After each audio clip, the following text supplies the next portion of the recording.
high level take you through it. We have, like I said, a 4-part process. 2 of those parts are interviews. Okay. So before the tenant even walks into the property, we do a visit in questionnaire with them.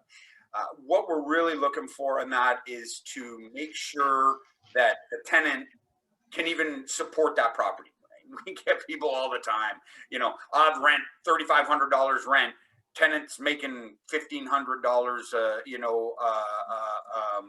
paycheck. So, it's like, you understand the math, right? The math doesn't work at all, and so, we want to really understand that tenant before they walk in the door, and don't waste time with them or us if the tenant can't support that property. And that's really important with our single family residences, because quite often, tenants get way beyond their capacity because they don't understand things like utilities, and,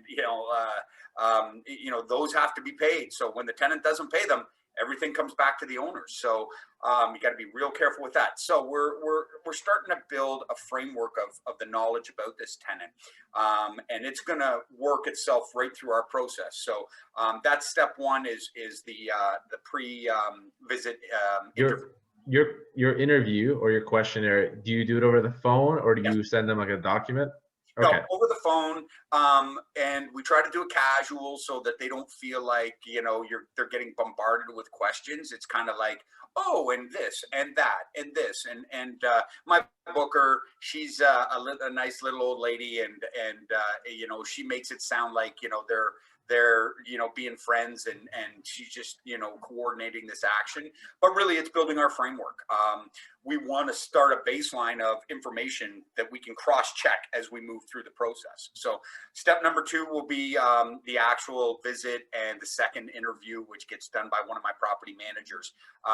They'll go through like I said, once again, just a conversation where the tenant doesn't really, it's not like we sit down and go, question 1 is this, question 2 is this. It's just dialogue. And then the property manager comes out, fills out all the answers to our questions, and then takes that back. From there, what we're looking for is differences in the answers that we got on the first one versus the second one. Okay. If we get one thing that doesn't match, we just flush them. We don't call them. We do not pass go.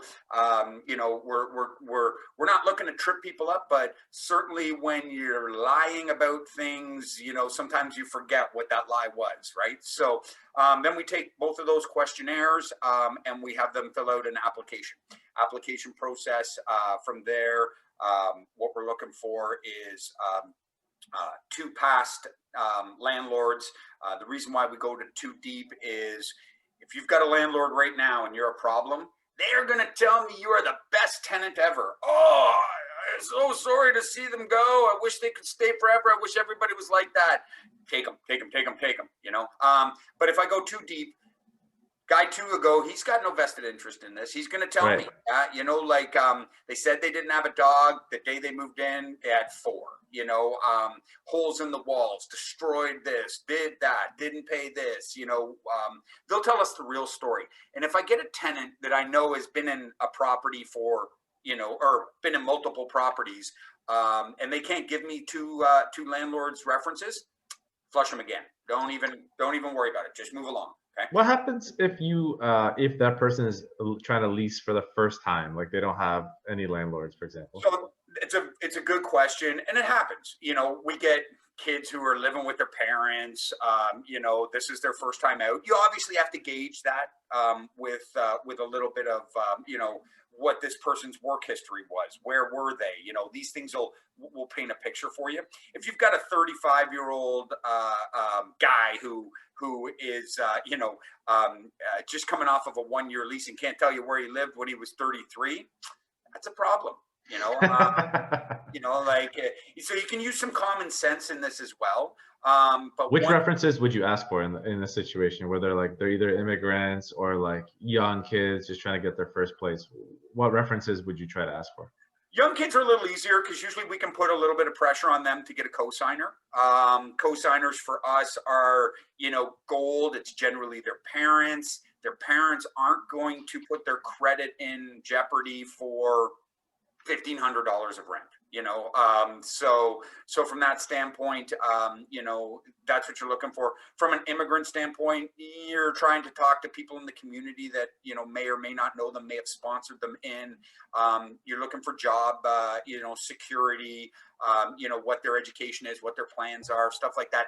Immigrants are a little bit more difficult, but we do them all the time. You Right. just got to do your diligence, and that comes to our third step is, our fourth step, after we get the application, after we cut the credit, after we get all of the paperwork involved, then we check it all.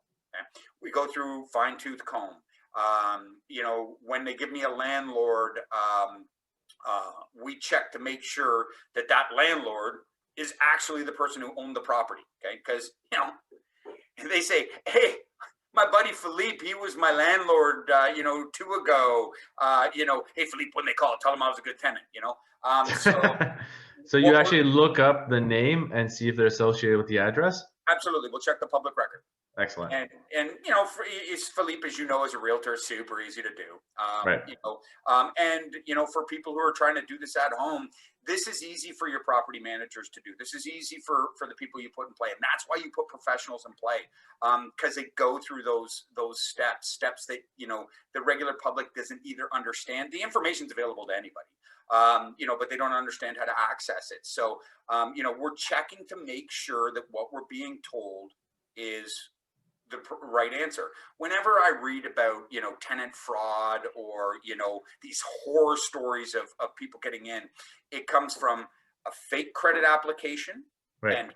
and fake references every single time. So that's why it's important you run your own credit.